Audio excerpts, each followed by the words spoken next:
Assalomu alaykum hurmatli kuzatuvchilar. Men Yunus Ibrahimiddin, Toshkent davlat sharqshunoslik universiteti Sharq sivilizatsiyasi va falsafa fakulteti 2-bosqich talabasiman. Hozirda biz Surxondaryo viloyati Sho'rchi tumanida joylashgan Dalvarzintepa yodgorligidamiz.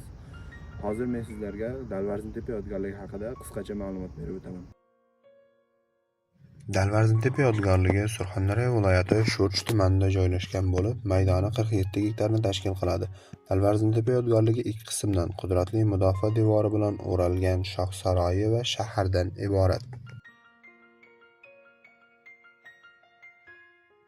Kushon podshohligining dastlabki poytaxti Dalvarzintepa o'rnida bo'lgan degan qarashlar ham yo'q emas. Dalvarzintepa Kushon podshohlaridan Kanishka davrida shahar sifatida shakllanadi.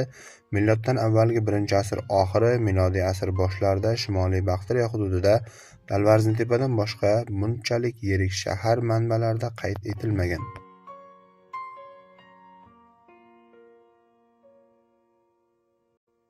Assalomu alaykum boz.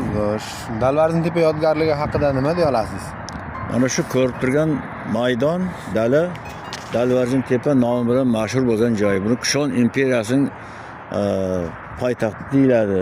Aslida bu mana katta maydon, bu yerda orqali ishlarni ko'p olib borgan professor, yaponiyalik professor Kotobo, Bahodir Turg'unov degan akademik professor kishilar ham bu yerda ko'p yillar qazib ishlarini olib borib, mana shu Dalvarzintepaning tarixi jihatdan juda muhim bo'lgan ma'lumotlar topgan. Ayniqsa mana Kotobomiz boshchiligida qazilgan Bahodir Turg'unovning boshchiligidagi arxeologik guruhda bu yerdan juda katta miqdorda 16-18 kilogramlik oltin aligilar topgan.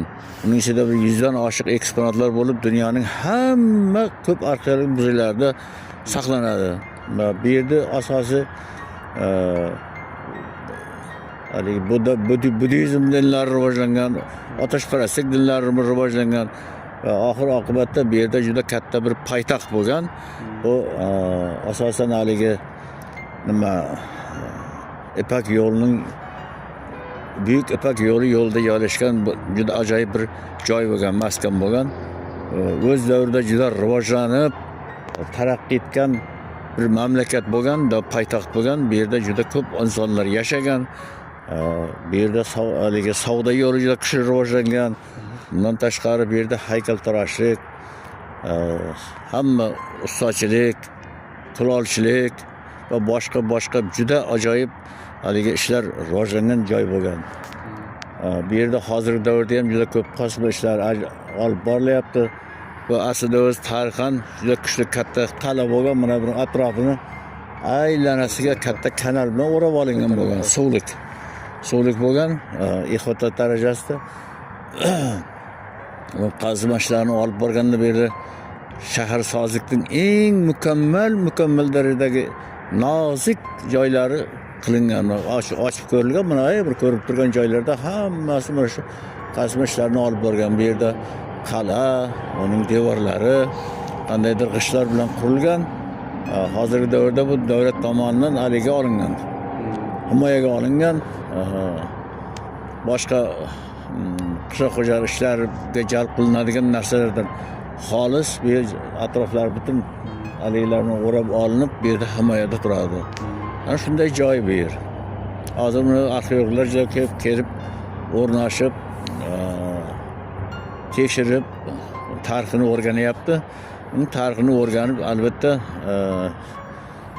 mamlakatimizga, xalqimizga, tariximizga yangiliklar kiritadi deb hisoblayman. Hozirgi kunda Dalvarzintepa yodgorligini himoyaga olish maqsadida qanaqadir ishlar olib borilyaptimi? Shu haqida ma'lumot bersangiz. Bu hozirgi zamonda yangi O'zbekiston hurmatli prezidentimiz Shavkat Miromonovichning aliglari asosida bu Dalvarzintepa to'liq davlat himoyasiga olingan. Bu asosan Dalvarzintepa nomi bilan, Dalvarzintepa yodgorligi nomi bilan aytiladi-yu, lekin bu O'zbekiston Respublikasi Surxondaryo viloyati Sho'rchi tumanining Dalvarzintepa, ya'ni Dalvarzin jamoat xo'jaligi atrofida eng qurbi yo'lning yonboshi o'ng tomonida joylashgan.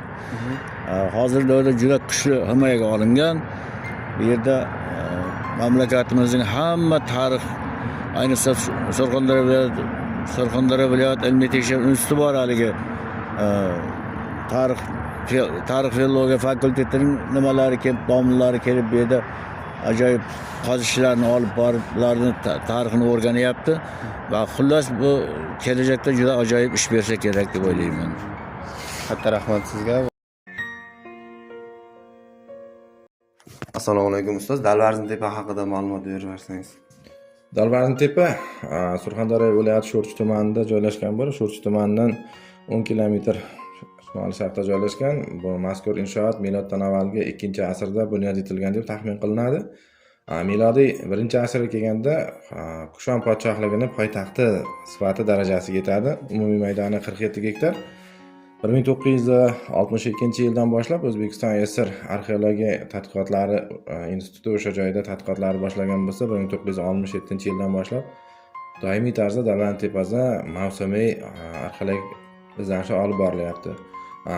Eng mashhur topilmalardan 1972-yilda Bahodir Turg'unov boshchiligida u yerda binolardan biridan 36,5 kilogrammga teng bo'lgan oltin quymalar, O'rta Osiyo, umuman jahon tarixida eng qadimgi fil suyagidan ishlangan shaxmat toshlari va zargarlik buyumlaridan iborat katta kolleksiya topilgan. Undan tashqari 1988-89-yildan boshlab aynan Yaponiyaning Soka universiteti bilan hamkorlikda o'sha mashhur professor Kato Kyuzo boshchiligida u yerda doimiy tarzda arxeologik izlanishlar olib borilgan.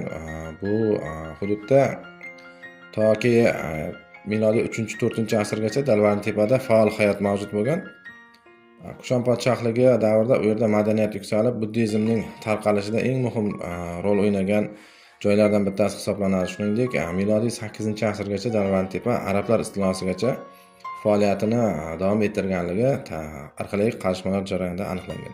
Dalvarzintepa yodgorligida qaysi shohlar hukmronlik qilgan shu haqida ma'lumot bersangiz. Endi asosan arxeologik tadqiqotlarda Dushanbe arxeologik o'sha Dushanbeda o'tkazilgan seminar konferensiya paytida bu yerda 1960-70-yillardagi arxeologik yodgorliklar to'plangan namuna asosida bu yerda Kushon podshohligining dastlabki poytaxti joylashganligi, milodning boshlarida bu hududda Dalvarzintepadan yuksakroq me'moriy obidalar joylashgan hudud boshqa mavjud emasligidan kelib chiqib, shunday xulosa berilgan. Bu yerda Kushon shohlarining yirik saroylari, hukmdor qal'asi, shuningdek boshqa ma'muriy inshootlar joylashgan.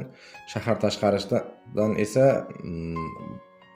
arxeologik tadqiqotlar davomida o'sha dabdabali dafn inshootlari boshqalar topib, o'zlariga o'rganilgan. Bugungi kunda Kushon yodgorligidan topilgan o'sha Dalvarzintepadan 1972-yilda topilgan o'sha kolleksiyani, xazinani bemalol Britaniya Qirollik muzeyida saqlanadigan Amudaryo xazinasiga bemalol tenglashtirish mumkin.